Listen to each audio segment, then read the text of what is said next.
I think जब आप सुबह 6 बजे चर्च आने की तैयारी कर रहे होंगे, मैं 6 बजे अपनी प्रार्थना को खत्म करके सोने जा रहा था। तो जो वचन परमेश्वर ने आज सुबह कह लो या कल रात कह लो, जो मुझे दिया वो इतना इंपॉर्टेंट है आपके लिए, और वो आपके विश्वास को बढ़ाएगा और आपके नजरिए को बढ़ा कर देगा। क्योंकि सुबह आज मुझे मालूम था कि जो वचन परमेश्वर मुझे दे रहा है, वह परमेश्वर मुझे दिखा रहा है एक दूसरा अध्याय भी, जिस पर बात बहुत कम होती है, लेकिन वो बनाया वो भी चीज परमेश्वर ने ही है। और हमें उस चीज को भी समझने की जरूरत है ताकि हमें यह मालूम हो कि परमेश्वर कितना बड़ा है। कई बार जब अपनी लाइफ में आप बिजी होते हो, अपने घर से काम, काम से घर, आपको लाइफ का मतलब समझ नहीं आता। लेकिन जब कभी आप घूमने चले जाते हो और आप एकदम समंदर के बीच में चले जाते हो या एकदम पहाड़ों के बीच चले जाते हो और दूर से देखते हो कि सब पहाड़ कितने बड़े हैं, समंदर कितना बड़ा है और आप कितने छोटे हैं, और आपको मालूम होता है फिर आपके परमेश्वर के बारे में भी कि वो कितना बड़ा होगा जिसने इन चीजों को बनाया है। तो कई बार जब हम अपने नजरिए को सेट नहीं करते हैं और हमें मालूम नहीं होता कि परमेश्वर क्या है और हम किस परमेश्वर से कितनी छोटी चीजें मांग रहे हैं और हमारा ध्यान कितनी छोटी चीजों की ओर है, जबकि वो परमेश्वर कितना बड़ा है, हमें उसके साइज के अकॉर्डिंग चीजें मांगनी चाहिए और अपने विश्वास को बड़ा करना चाहिए। इसलिए आज मुझे बैठना पड़ेगा क्योंकि मेरे पास 2 डिवाइस हैं जिसमें से मैं वचन को सुनाऊंगा। एक बाइबल है, एक मेरे पास रिटन चीजें हैं। तो आज मुझे बैठकर आपको वचन देना पड़ेगा। पिछले कुछ दिनों से परमेश्वर अपना जो मेरा ध्यान है वो इन चीजों के ऊपर लगा रहा है कि परमेश्वर ने किस प्रकार से उत्पत्ति की है चीजों की, और वो इतना बड़ा है कि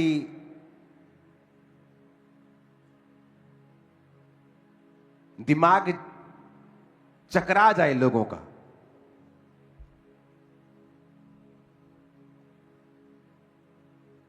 अगर आप पृथ्वी को देखें, ये कितनी बड़ी है,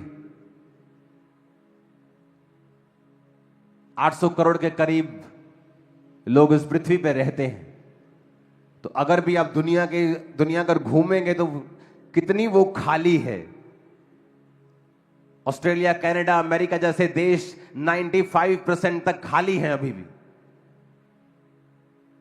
इंडिया, चाइना को छोड़ के बाकी बहुत से देश आपको ऐसे मिलेंगे, और यहां भी आपको बहुत, अगर आप जाएंगे तो खाली। पृथ्वी कितनी बड़ी बनाई है परमेश्वर। और कब बनाई थी पृथ्वी? उत्पत्ति एक बात में अगर जब हम पढ़ेंगे तो परमेश्वर ने उत्पत्ति को बनाया, उसे हम बाद में पढ़ते हैं। अगर आप सूर्य को देखें तो 13 लाख पृथ्वियां उसमें समा सकती हैं, वो इतना बड़ा है। ये देखो फोटो आपके सामने, ये सूर्य है और पृथ्वी आपको नजर भी नहीं आ रही होगी, सामने डॉट सा लगा हुआ है। इसको डॉट को थोड़ा सा जूम करना जरा, ये जो पृथ्वी दिखा रहे हैं डॉट में, वो पीछे रह गई। हाँ, और जूम करना जरा। ये दिख रहा है, ये पृथ्वी है हमारी, और जो सामने है ये सूर्य है। हमें लगता है कि हमें इन चीजों को जानने की जरूरत नहीं, लेकिन परमेश्वर ने मुझे स्पेशली बताया कि मेरे लोगों को बताना है कि मैंने क्या क्रिएट किया है, मैंने क्या बनाया है। किसने बनाया? ये शैतान ने? ये अपने आप बना? कोई साइंटिफिक घटना हुई कि पूरा यूनिवर्स बन गया? नहीं। उत्पत्ति की पुस्तक कहती है कि परमेश्वर ने ये तारागणों को बनाया है। सबको हालेलुया।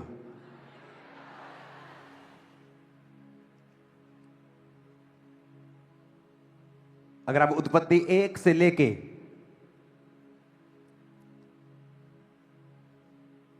पूरा एक बार जब आप पढ़ेंगे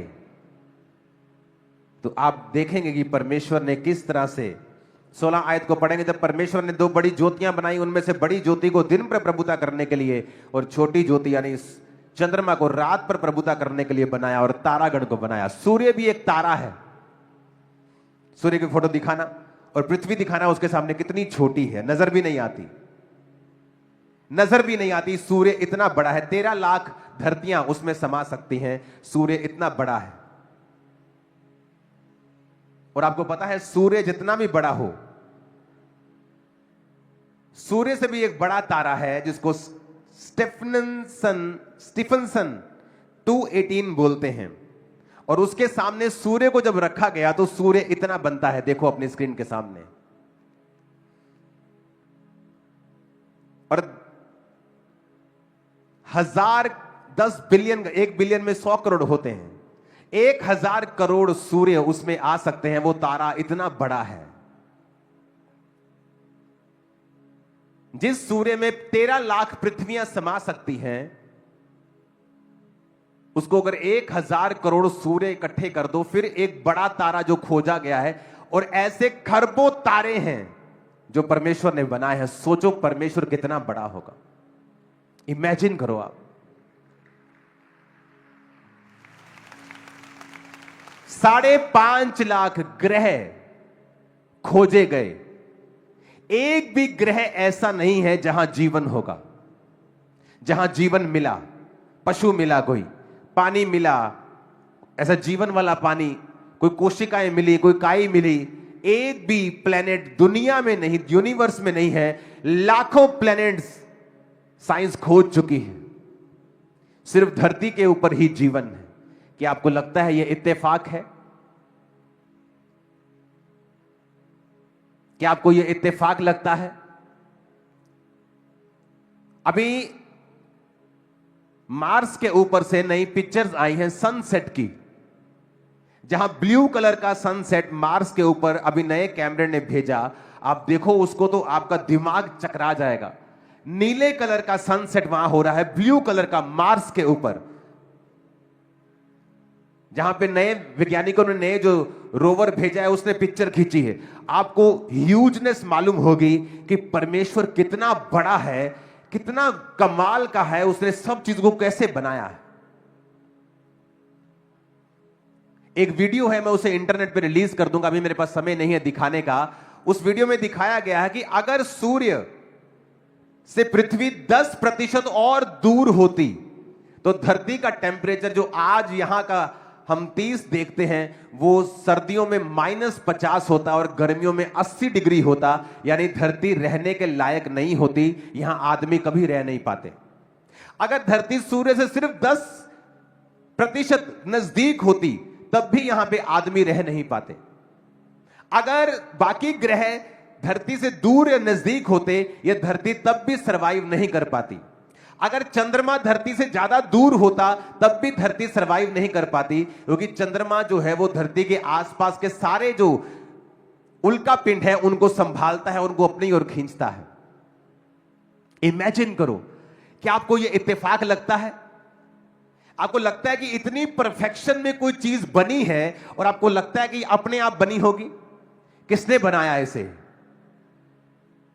उसने कहा उसने सूर्य को बनाया और चंद्रमा को बनाया और सब तारागणों को बनाया और इस दुनिया को परफेक्ट बनाया उसने। वो कितना कमाल का परमेश्वर होगा कि अगर धरती सूर्य से 10% दूर होती। चलो उस वीडियो को देख लेते हैं, चलो उस वीडियो को चलाओ जरा। क्या वाकई किसी ने हमारी पृथ्वी को जानबूझकर बनाया है? चलिए समझते हैं। धरती पर जीवन इसलिए शुरू हुआ क्योंकि यह सूरज से बिल्कुल सही दूरी पर स्थित है, न ज्यादा पास और न ज्यादा दूर। हाल ही की स्टडीज बताती है कि अगर धरती सिर्फ 10% सूरज के करीब होती तो इतनी गर्मी बढ़ जाती कि पूरा ग्रह आग का गोला बन जाता, और 10% दूर होती तो सब कुछ बर्फ में बदल जाता।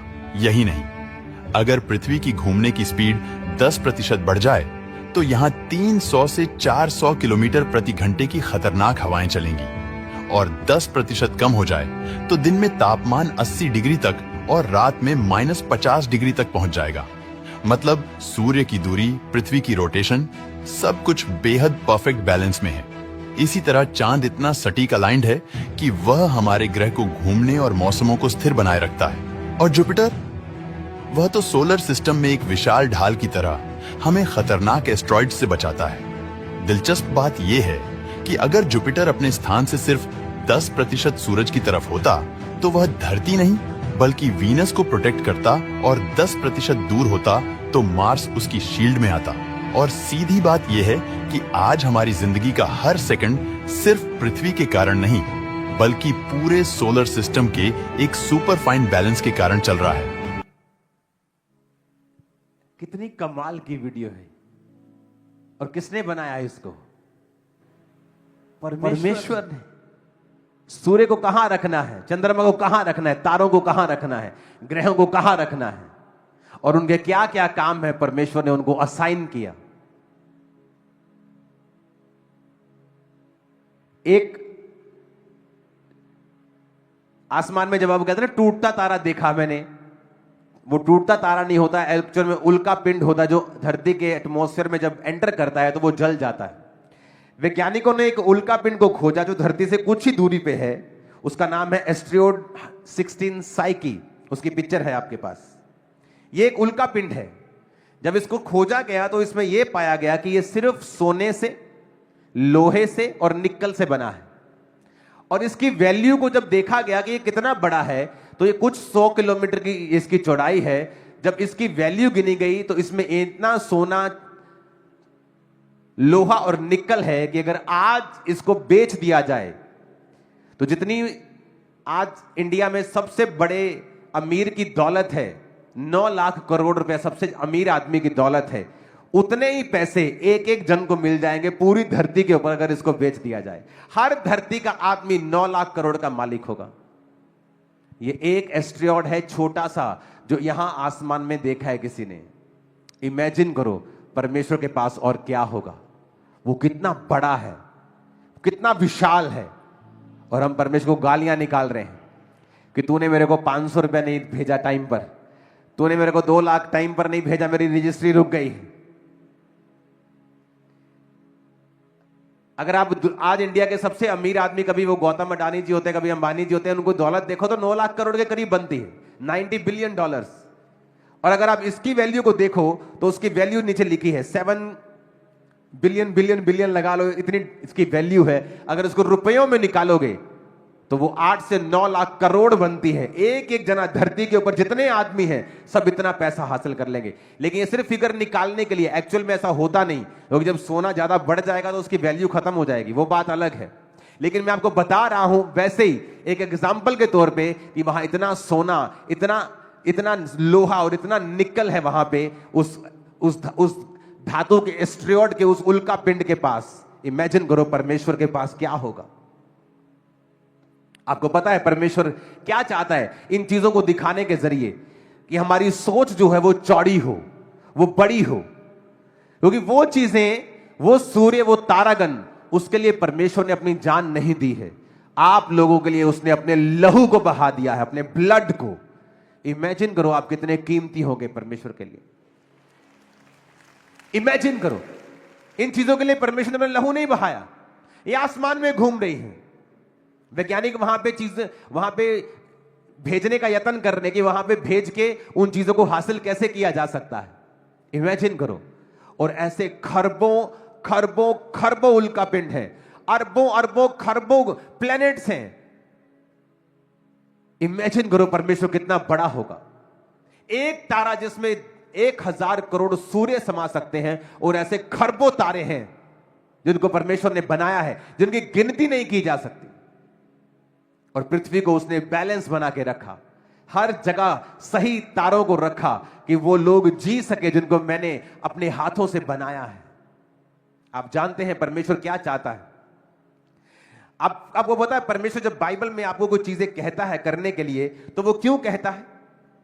जिसने इतना कुछ बनाया है वो आपको छोटी छोटी बातों को मानने के लिए क्यों कह रहा है? वो आपको क्यों कह रहा है तू व्यभिचार ना कर, तू चोरी ना कर, तू ये ना कर, तू वो ना कर? मैं आपको इसका रीजन बताता हूं।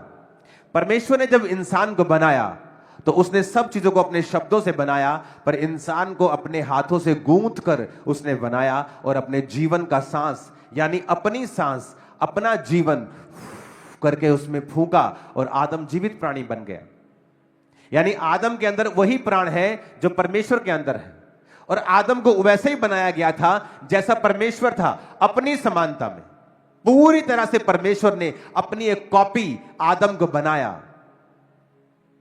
आज जब आप दूसरा पत्रस उसका एक बाब उसकी एक आयत को पढ़ते हैं, उसमें लिखा है, शमौन पत्रस की ओर से जो यीशु मसीह का दास और प्रेरित है, उन लोगों के नाम जिन्होंने हमारे परमेश्वर और उद्धारकर्ता प्रभु यीशु मसीह की धार्मिकता के द्वारा हमारे समान बहुमूल्य विश्वास प्राप्त किया है। परमेश्वर और प्रभु यीशु मसीह की पहचान के द्वारा अनुग्रह और शांति तुम में बहुतायत से बढ़ती जाए। वो क्या कहता है? कहता अनुग्रह भी और शांति भी, ग्रेस, फेवर जिसे कहते हैं, जॉय, लिबर्टी, आजादी। आपको पता है ग्रेस जब बोला जाता है, अनुग्रह जब बोला जाता है तो आजादी बोली जाती है। Grace be on to you. जब कोई बोलता है अनुग्रह तुम पर हो, तो एक्चुअल में वो कह रहा है प्रोफेटिकली कि आजाद हो जाओ तुम अपने बंधनों से, बीमारियों से, कलेशों से आजाद हो जाओ। Grace be on to you. कहता तुम्हारे जीवन में ग्रेस एंड पीस मल्टीप्लाई हो। कैसे?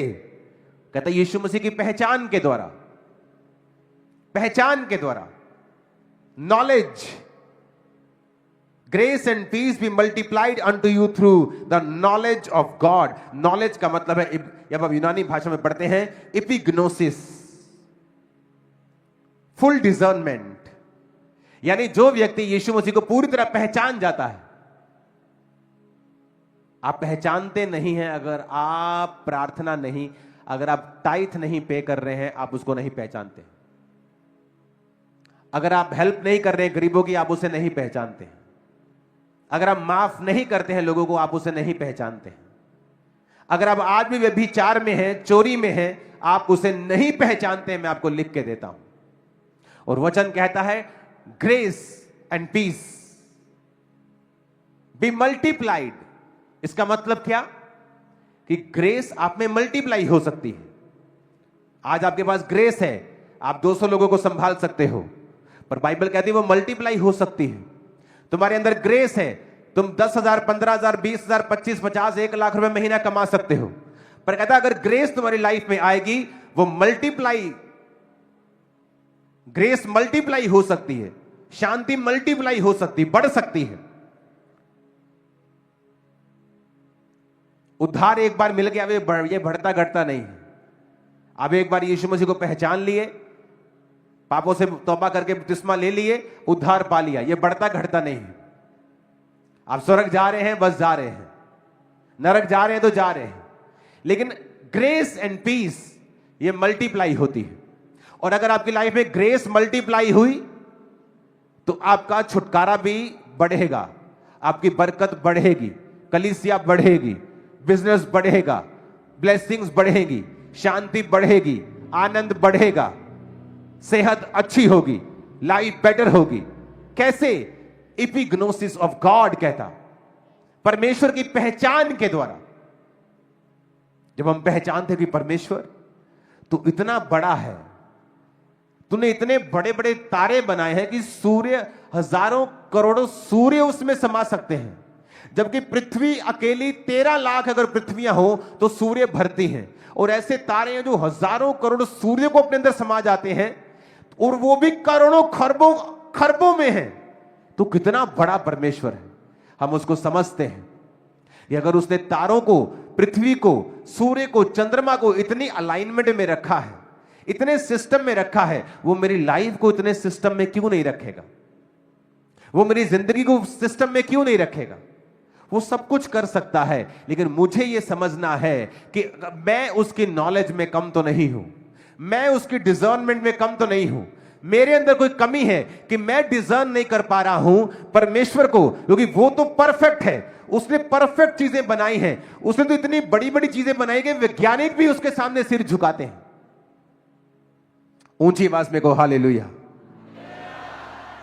माउंट एवरेस्ट के ऊपर समुद्र के जीवाश्म मिले तो वैज्ञानिक अब कहने लगे हैं कि माउंट एवरेस्ट भी कभी पानी के नीचे था।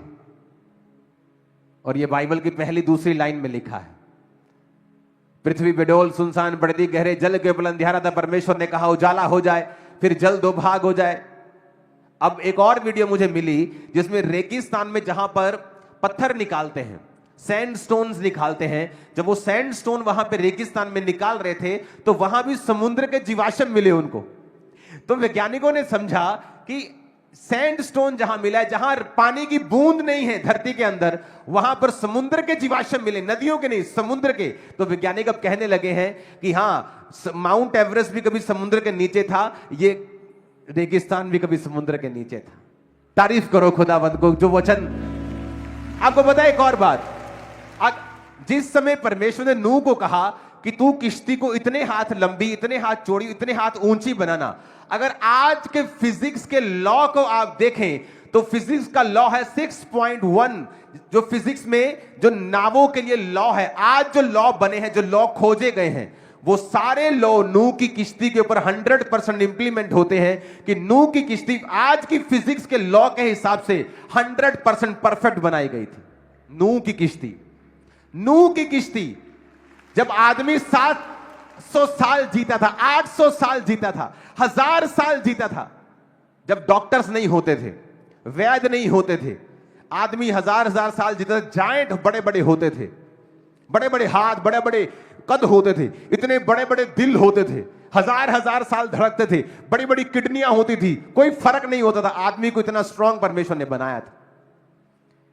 आज भी साइंटिस्ट कहते हैं कि जो नूह के किश्ती के बारे में जो मेजरमेंट परमेश्वर ने बाइबल में लिखी है, that is the perfect one, वही लॉ आज भी फॉलो हो रहा है। इमेजिन करो, परमेश्वर हिजकेल ब्रेड जिसमें 9 अमीनो एसिड्स हैं, सभी प्रोटीन्स हैं, तब डॉक्टरी नाम की चीज नहीं होती थी। परमेश्वर को मालूम था मेरे सन को मुझे क्या देना है। और हम परमेश्वर से क्या कंप्लेंट कर रहे हैं, क्या कुड़कुड़ा रहे हैं, क्या छुपा रहे हैं, क्या बकवास परमेश्वर के सामने करते हैं। आज तो कुछ लोग ऐसे होंगे जो 1 महीने बाद चर्च आए होंगे। इमेजिन करो, क्या ढूंढ रहे हो आप, क्या कर रहे हो आप, कहां जा रहे हो आप, कहां जाना है आपको, किसको ढूंढना है, किसको खोजना है। कहता grace and peace be multiplied unto you through the knowledge of God। कहता तुम में आजादी बढ़े, पीस बढ़े, शांति बढ़े, ग्रेस बढ़े through discernment of God, epignosis, full discernment. Jesus Christ की फुल नॉलेज अगर तुम्हारे अंदर होगी, वो तुम्हारी ग्रेस को बढ़ाएगा। तुम उस लेवल पे कभी नहीं रहोगे, तुम्हारा लेवल ऊंचा होगा, तुम्हारे परिवार का ऊंचा होगा। कहता 3 आयत को पढ़ेंगे क्वायर के संग। कहता उसकी ईश्वरीय सामर्थ्य सब कुछ जो भक्ति और जीवन से संबंध रखता है, हमें उसी की पहचान के द्वारा दिया है। सब बोलो आमीन, ऊंची आवाज में कहो। जिसने हमें अपनी महिमा और सद्गुण के अनुसार बुलाया है, जिसके द्वारा उसने हमें बहुमूल्य और बहुत सी बड़ी प्रतिज्ञाएं दी हैं। क्वायर जब रेडी हो पढ़ना इसे 4 आयत को। जिसके द्वारा उसने हमें बहुमूल्य और बहुत सी बड़ी प्रतिज्ञाएं दी हैं, ताकि इनके द्वारा तुम उस सड़ाहट से छूटकर जो संसार में बुरी अभिलाषाओं से होती है, ईश्वरीय स्वभाव के सहभागी हो जाओ। इसी कारण तुम, बस दोबारा से पढ़ेंगे। जिनके द्वारा उसने हमें बहुमूल्य और बहुत सी बड़ी प्रतिज्ञाएं दी हैं, ताकि इनके द्वारा तुम उस सड़ाहट के से छूटकर, कहता इसके द्वारा तुम उस सड़ाहट से छूटकर, सड़ाहट, अपने पड़ोसी को बोलो सड़ाहट। कहता whereby are given unto us exceedingly great and precious promises, that by these you might be partakers of the divine nature, having escaped the corruption Hindi में लिखा है सड़ाहट, इंग्लिश में लिखा है करप्शन, और इसका इब्रानी मतलब है 5000, यूनानी मतलब है 5356 शब्द। इसका मतलब है फिथोरा, जिसका मतलब है करप्शन, डिस्ट्रॉय, पेरिश, डिके। कहता उस संसार की बुरी अभिलाषाओं में सड़ाहट होती है। अगर शैतान आपके शरीर को सड़ाना चाहता है तो वो ये कोशिश करेगा कि करप्शन आपकी लाइफ में एंटर हो। फिर से हिंदी में पढ़ेंगे। कहता ताकि इनके द्वारा तुम उस सड़ाहट से छूटकर जो संसार में बुरी अभिलाषाओं से होती है। सड़ाहट का मतलब करप्शन, डिके, मतलब किसी चीज जब सड़ने लगती है, चीज खराब होने लगती है।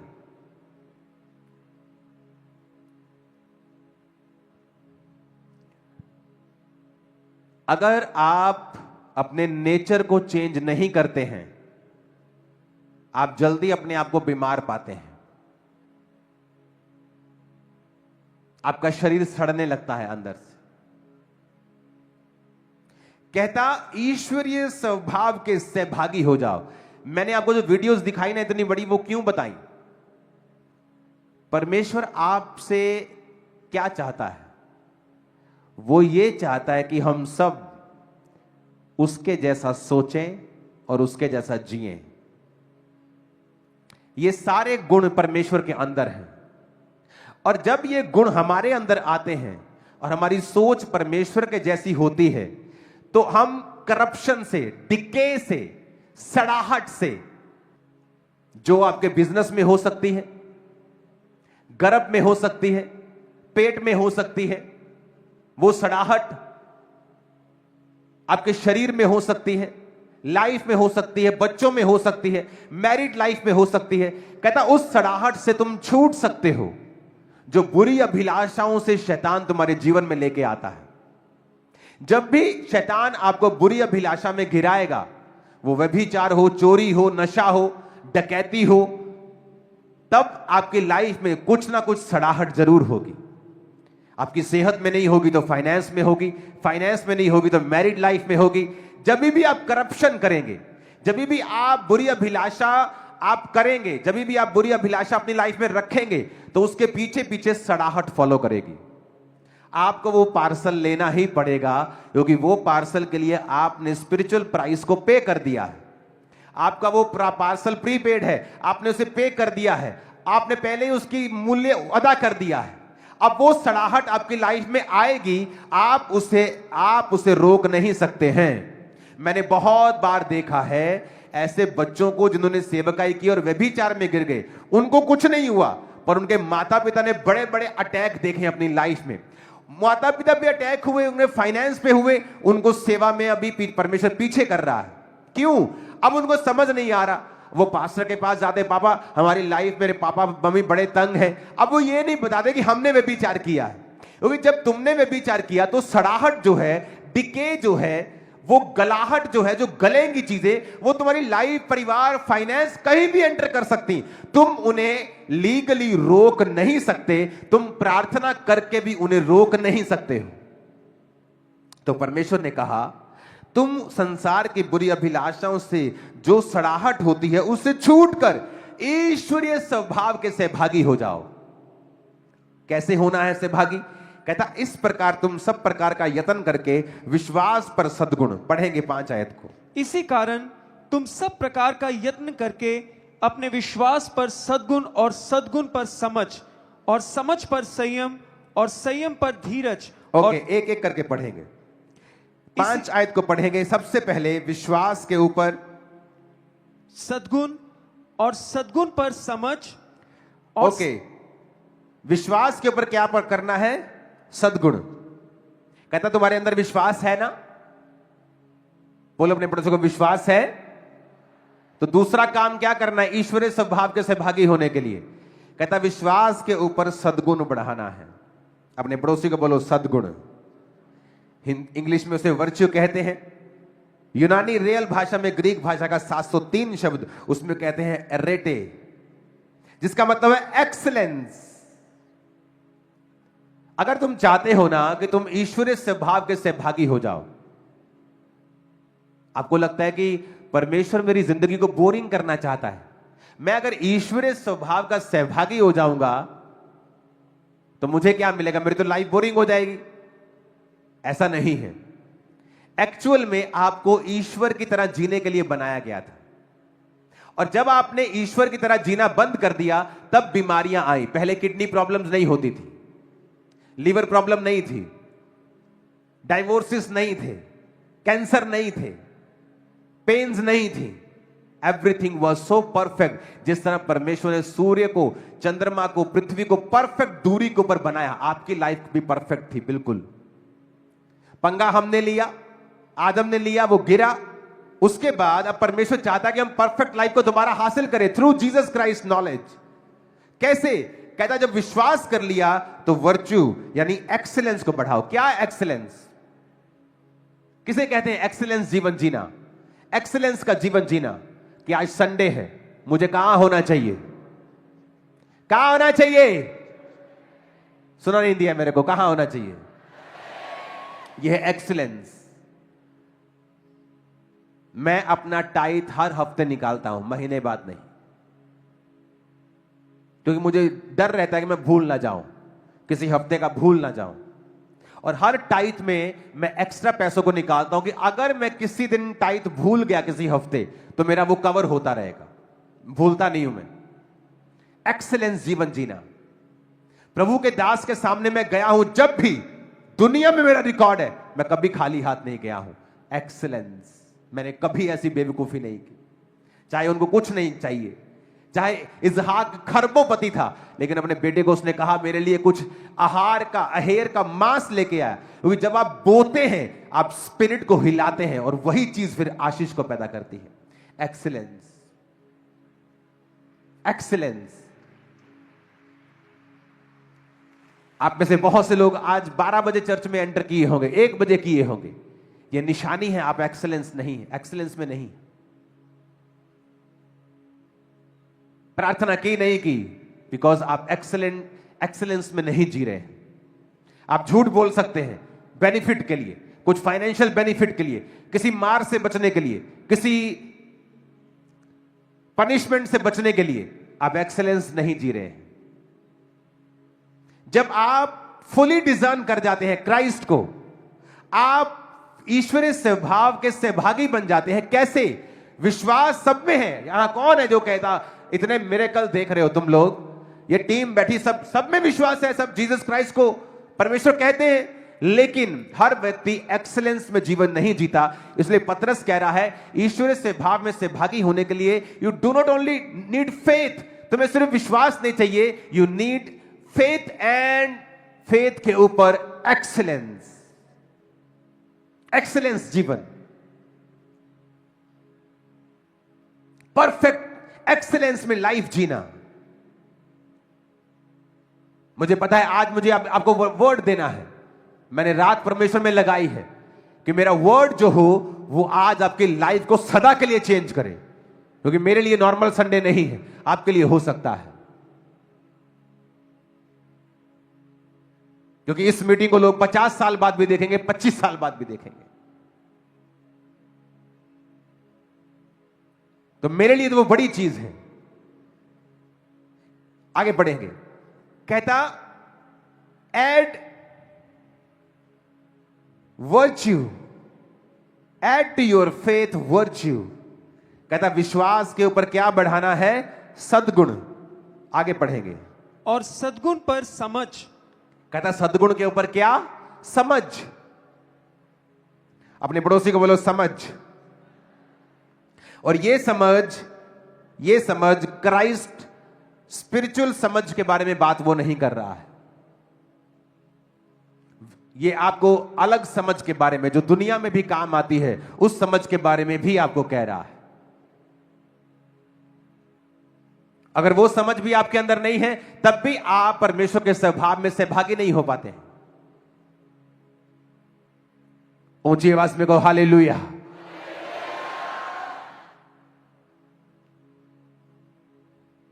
अगर आप में समझ होती, आप बहुत सारी चीजों को हैंडल कर सकते।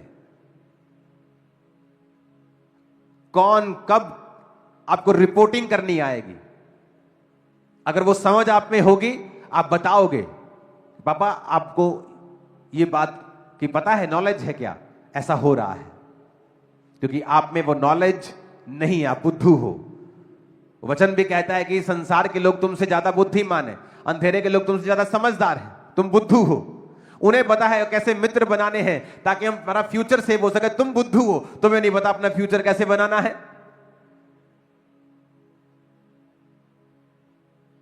इसके बारे में हम अगले हफ्ते बात करेंगे, नॉलेज के बारे में, क्योंकि ये बहुत इंटरेस्टिंग सब्जेक्ट है। क्योंकि ये नॉलेज, जो पहले की नॉलेज मैंने बात की है, वो अलग नॉलेज है, ये नॉलेज अलग नॉलेज है। और अब बाइबल तुमको ये वाली नॉलेज पैदा करने के लिए भी कह रही है, अगर तुम्हें विश्वास है तो मेक श्योर तुम एक्सीलेंस तुम्हारी लाइफ में हो, एक्सीलेंस है तो मेक श्योर नॉलेज तुम्हारी लाइफ में हो।